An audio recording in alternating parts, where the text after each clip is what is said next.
2 años, donde pueden ver que los mejores fueron los pacientes tratados con la asociación de Ranibizumab más el láser.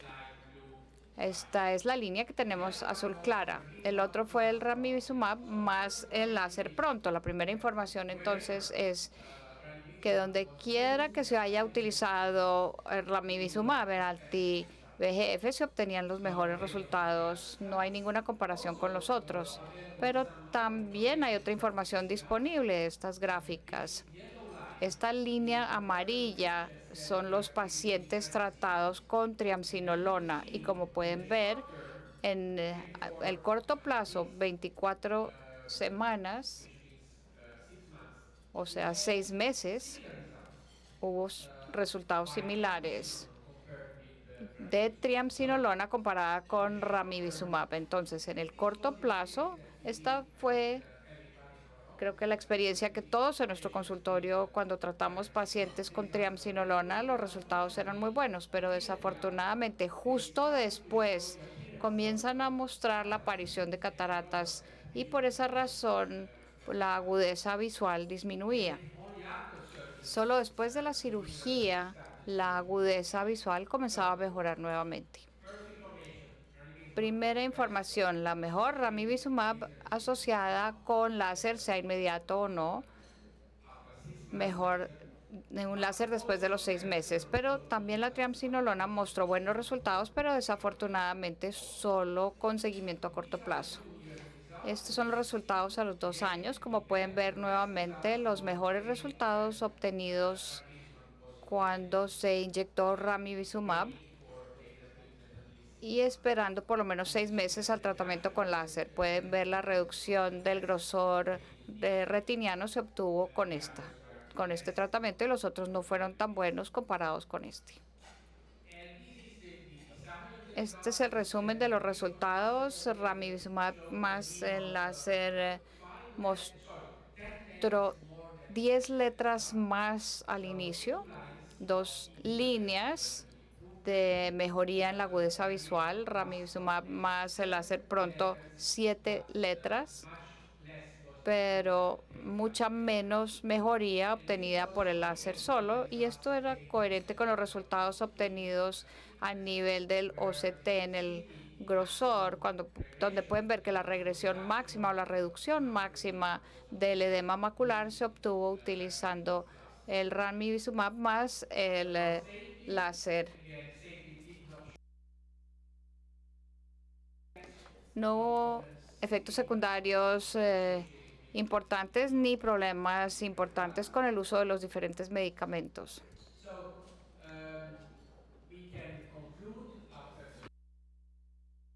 Podemos concluir que el Ranibizumab intravítrea con el láser diferido o pronto puede mejorar los resultados en comparación con el uso solo del láser. Hoy esto ya es obvio, pero en el momento del estudio esto no era tan claro.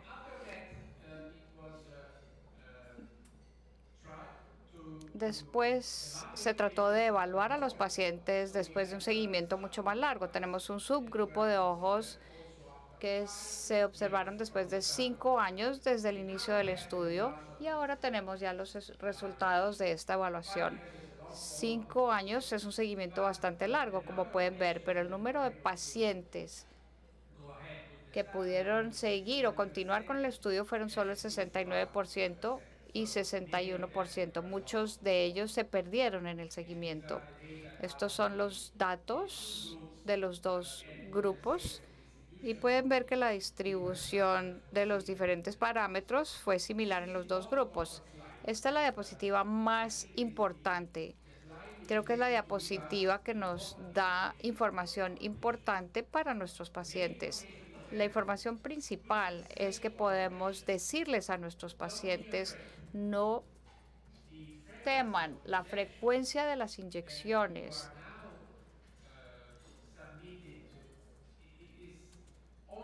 A las cuales están sujetos es solamente por los primeros años. Después de los primeros años, esta cifra va a reducirse y de hecho después de el control de 4 años o control de 5 años pueden ver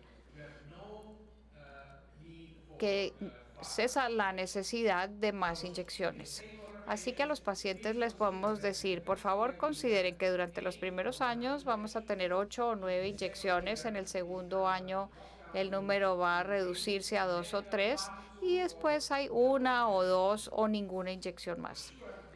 Definitivamente va a haber control, tienen que ser seguidos, pero el número de inyecciones posteriores va a ser mucho menor de lo que ellos piensan después del primer año.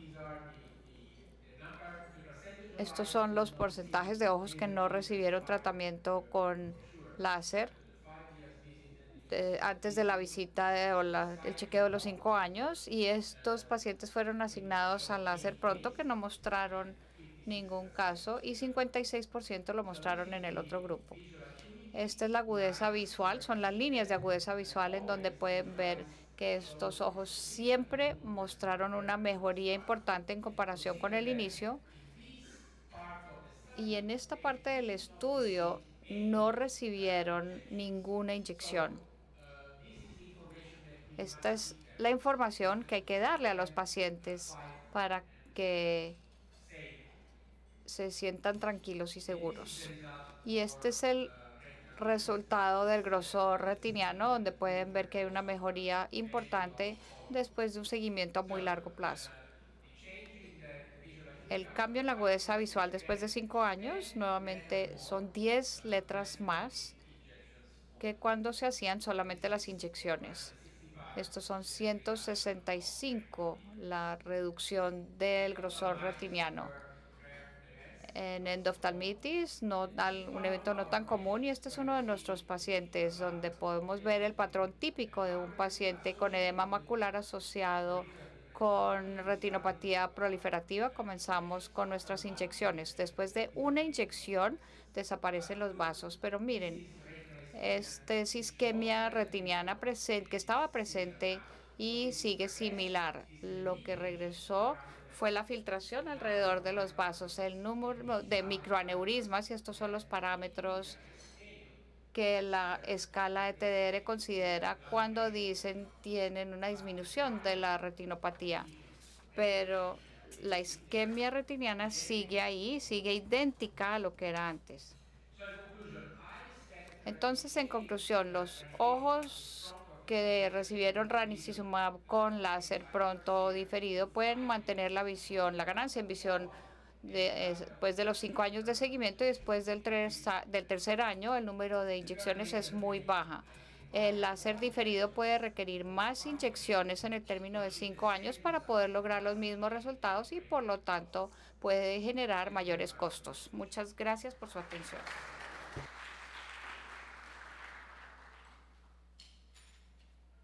Any question? Anat. ¿Alguna pregunta?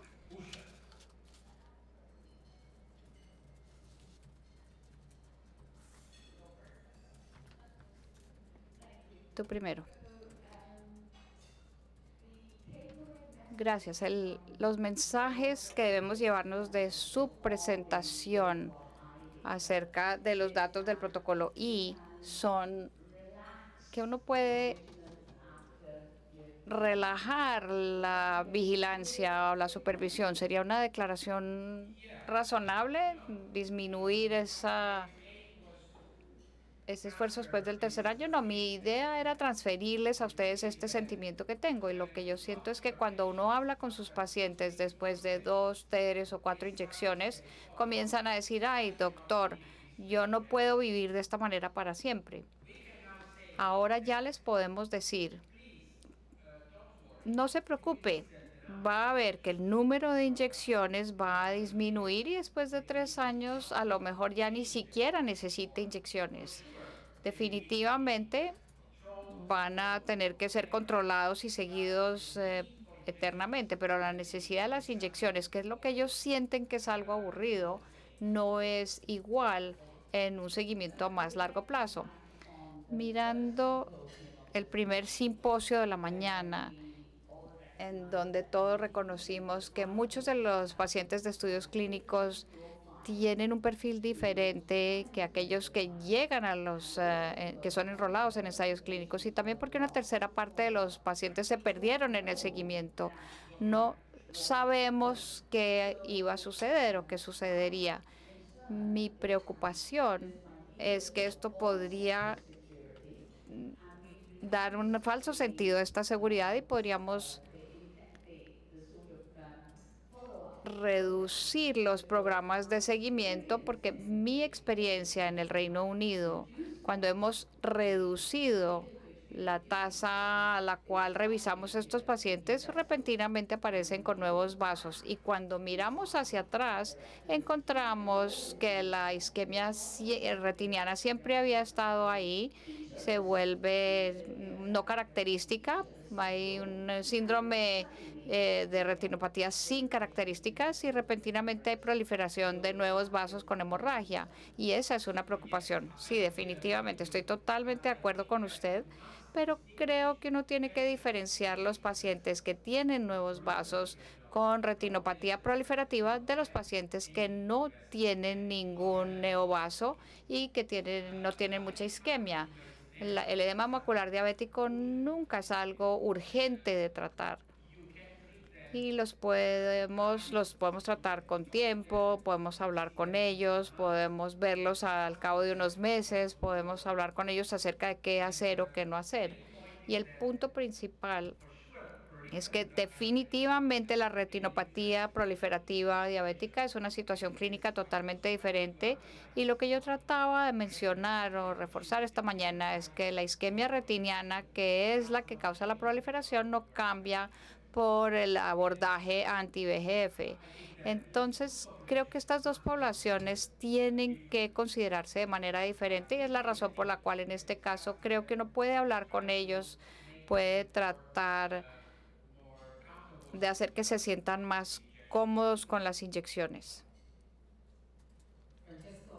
Francesco, tengo una preocupación diferente. Creo que estos resultados tan excelentes del protocolo I a 2 años o 5 años dependen mucho de un seguimiento meticuloso y de la adherencia fuerte a los criterios, y eso ocurre durante el primer año.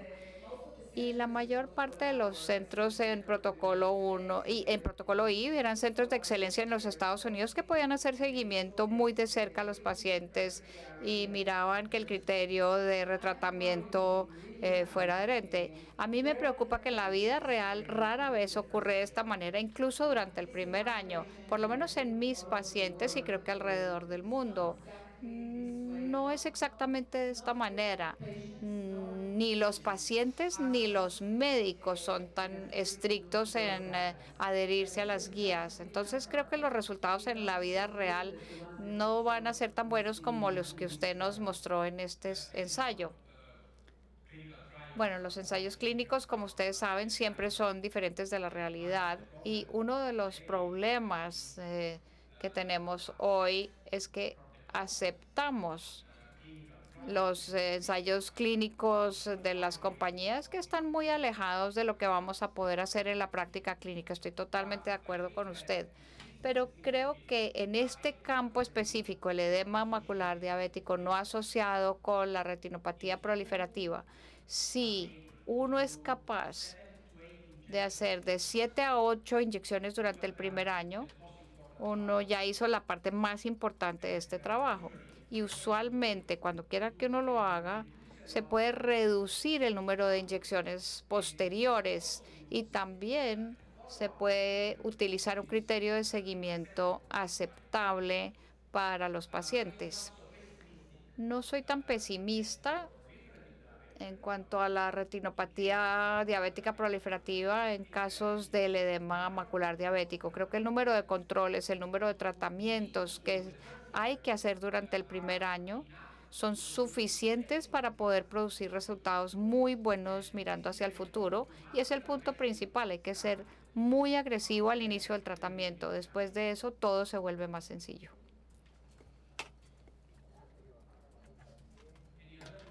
¿Hay alguna otra pregunta?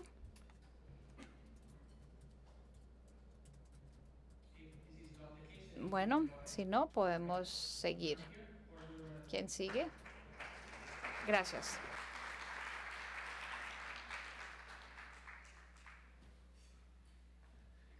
Recuerden que vamos a cambiar los simposios porque la doctora Audina Berrocal todavía no ha llegado a la ciudad de Cartagena, estamos dando la espera de que pueda llegar. Entonces pasamos a la mesa de lo que es coroidopatía serosa central, el doctor Oscar Vergara, el doctor Sergio Moreno y el doctor Kevin Arango para que dirijan la mesa. Y bueno, voy a tomarme la palabra para que podamos avanzar y voy a anunciar al doctor Francesco Andelo, quien nos va a hablar ahora de coroidopatía central serosa en manejo con láser. Gracias, doctor Bandelo. Thank you.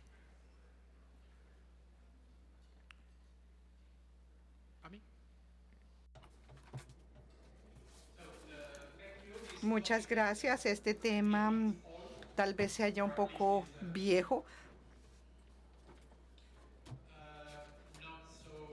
pero o quizás no tan interesante como la terapia médica para la retinopatía central. El segundo tema lo presentará Shobha inmediatamente después de esta presentación mía. Bien, estos son mis conflictos de interés.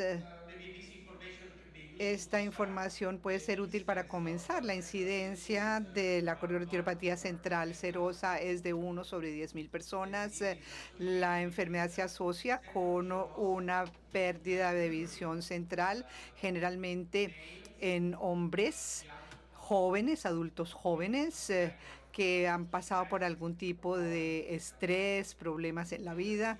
Hay un desprendimiento macular neurosensorial seroso que se asocia con filtración a nivel del epitelio pigmentario de la retina y más recientemente un engrosamiento de la coroides, lo que se llama la paquicoroides. Esto fue algo que se describió en asociación con estas características. Generalmente en la ICGA hay una hipermeabilidad vascular de la coroides